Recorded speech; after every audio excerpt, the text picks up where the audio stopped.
And in today's episode of How Deep is William's Trauma and How Much Therapy Does He Need? Spoiler, it's very deep and he needs a lot. Let's jump into this one. But, as always, comments are open. Would love your opinion.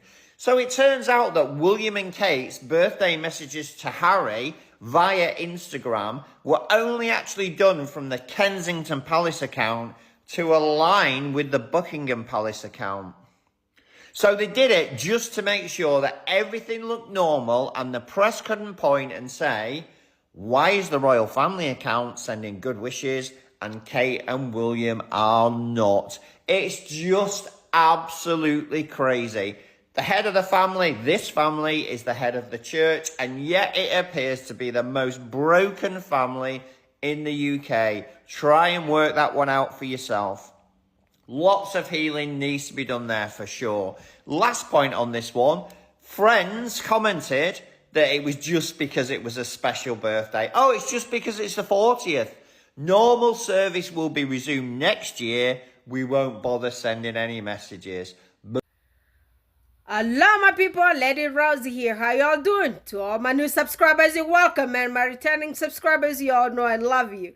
Oh my goodness. So you just heard it from the Ministry of Hacks, but I also heard from Isabella Banks yesterday that Prince William went and deleted the birthday wishes that he had out there for his brother. But guess what? Who really cares? William, but this guy here in Montecito, he's really not looking for anything from you, dude. You need to sit down there with your broken system and just shut up. Because this guy doesn't need you. He has his life, for God's sake. You need him for popularity. You did that for your PR move. And we, the Success Squad, we did not even believe in that message even being like a truth.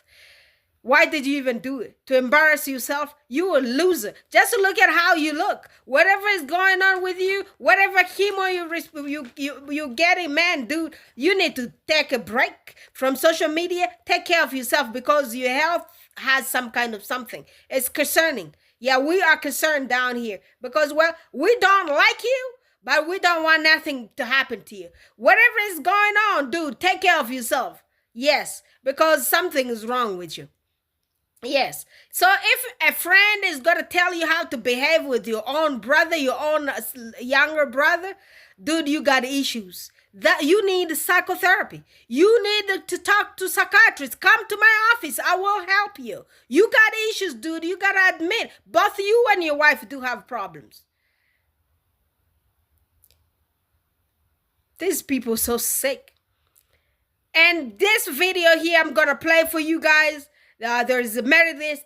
Meredith is one of one of Success Squad, white lady, the Success Squad member, the white Success Squad member. That's what I call them. I love you guys, my people. Y'all doing good job. Keep telling the truth. If we're gonna have more white people coming out here to expose this racism, it would be good thing. The world would be better place if we're gonna have more white people coming out here to expose the racism and call it the way it is, like Meredith is doing here. So y'all guys go to Twitter, not Twitter. What is that thing called?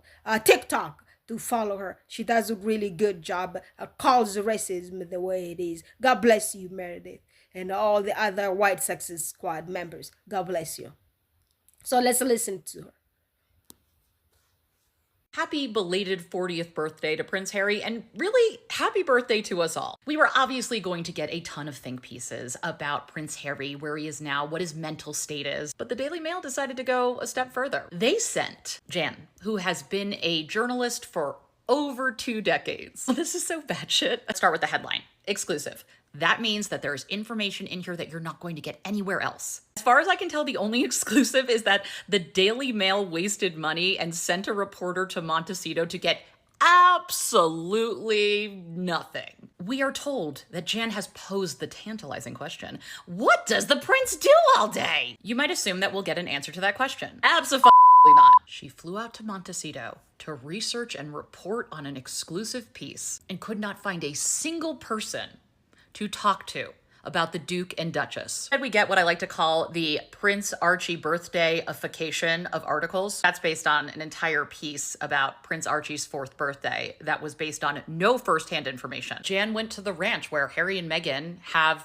done some TV interviews. To Trey Loon, where Meghan celebrated her birthday last year. But Meghan's not in town right now, so maybe he took the kids to the beach. I would pay to be a fly on the wall and find out why they didn't just scrap this piece. This is just a rehash of all the tired grievances that just don't hold the same bite anymore because you're talking about things that happened years ago at this point. Here are some other highlights from this piece. She describes Montecito as the choking California glamour, the kombucha cocktails and nut butter waffles. I cannot get over like the basic 2010 ways that they disparage crunchy or healthy living. Oh, you eat nut butter, you bitch? People are allergic to peanut butter. It's so funny to be like, look at these weirdos with their over-the-top, extravagant, healthy, crunchy, weird alternative ways of living. God, they are so out of touch. Unlike the British royal family and their castle. Are you ready for the proof that, quote, it couldn't have taken him long to discover that a very different hierarchy holds sway in his adopted hometown? Well, what are you talking about? The hierarchy over in the British royal family is that he was the spare and the scapegoat. Here's the real shots fired. In July, Glee actress Jane Lynch judged the dog contest at the local Miramar Hotel and gave the top prize to a King Charles Spaniel called Rafa. It's because a dog is a King Charles dog. What? I mean, I feel like you could also twist that as a swipe against Prince William and who is the more favorable king. That's nonsense. She lists Harry's many sins against the British royal family. Today, Prince Harry's reward for this treachery is living the American dream, right down to his 5-car garage, the swimming pool, and the orange and lemon trees in his own citrus grove.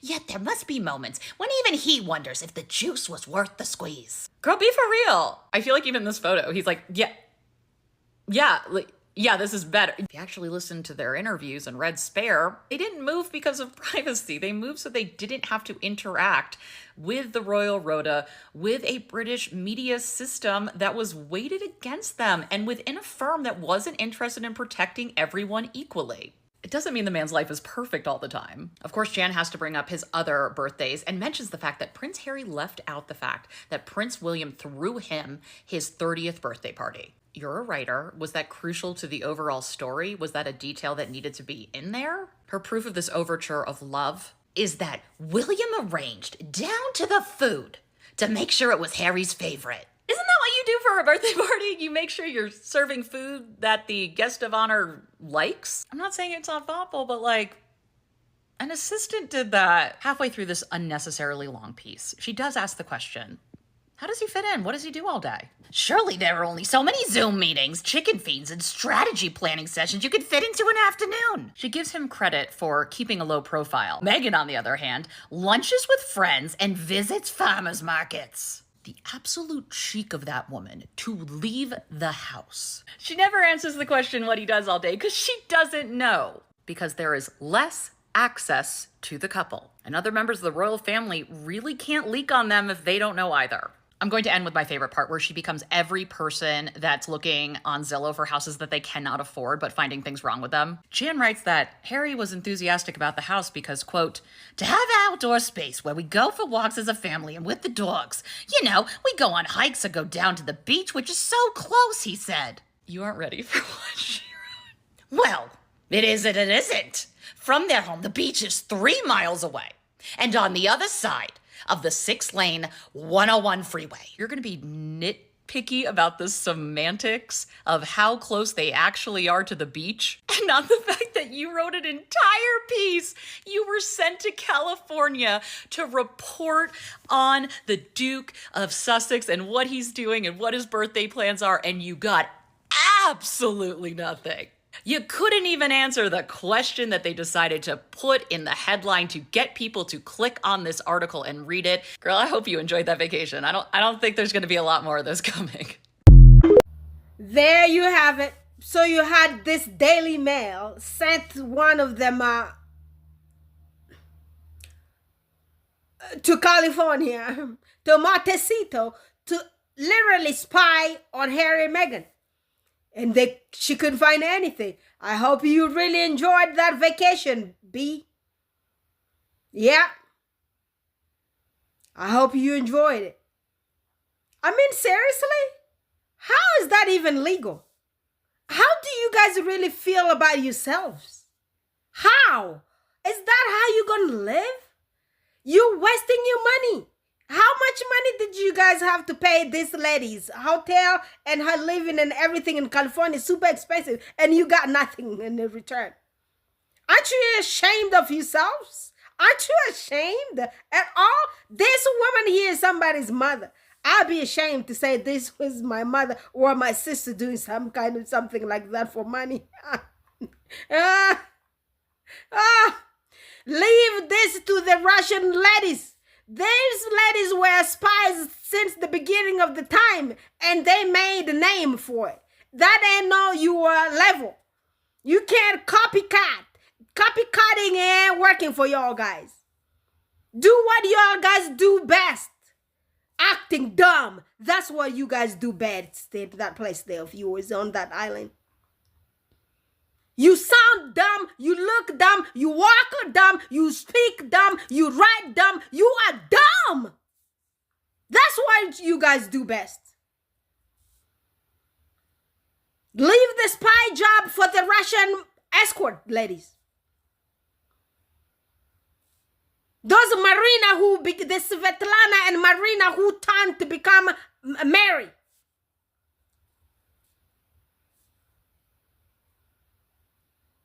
Ludmila Ivanovna turns to be Mary Johnson.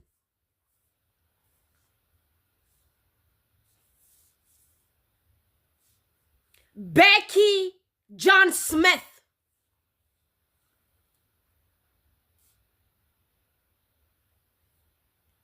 I say Becky John Smith, but Becky Smith, y'all. I just wanted to make those names that sounds like more of other people that is not no Russian, but we know who those spy names or the real names are. But when they turn around here, them names changes. And those people know how to do the job. You know how they do it? They do it being night ladies. Maybe that's why you guys need to channel. You can channel it really easily from that queen escort y'all guys have out there. She can teach you how to be a night lady.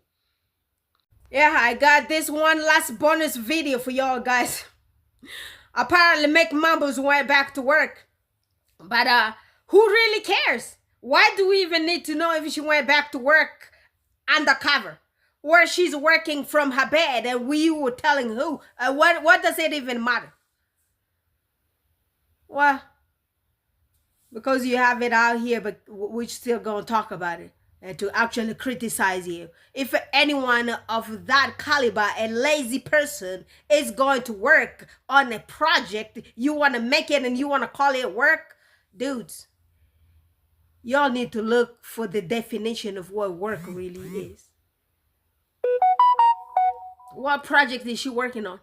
What is she trying to put together? She's working on a project. And you calling that work. She wakes up in the morning and goes works on that project. What does that project benefit us with? What does it benefit the people of viewers there with? Y'all need, after that Brexit, you should have looked for a better way to build your economy and help those people. And stop sending you lazy people on the streets there to unalive black and brown people. That's what you all need to do. Create real jobs instead of doing some nonsense propaganda for somebody who's lying, not even having any big C, lying about big C, having big C. My Queen Chachinelli, I'm praying for you. I love you. You take care. Everybody, talk to you all guys again tomorrow. These people get on my nerves. See my hat? It's not. That's a cat looking all cute. I bought that hat in Russia a long time ago. Yeah, that's a Russian hat right there. And here I'm talking about the Svetlana and Ludmila and all Maria Ivanovna. Здравствуйте. Bye everyone. I'm gonna talk to you all guys again tomorrow.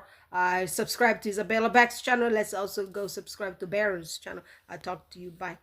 I'm sorry, I've got to say it, a project is not work unless the outputs of that project are quick, effective, and measurable. Let's jump straight into this, but as ever, comments are open, would love your opinion.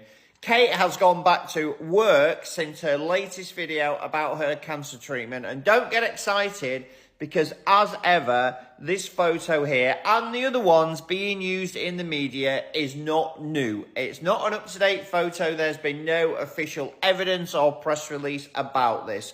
Kate has had some meetings close to Windsor Castle, backing up her life's work, which is the early years project, which no one, and correct me if I'm wrong, has received any discernible output from. Yes, Kate's life work continues, and she's got back to it straight away, in hiding, with no evidence and no output.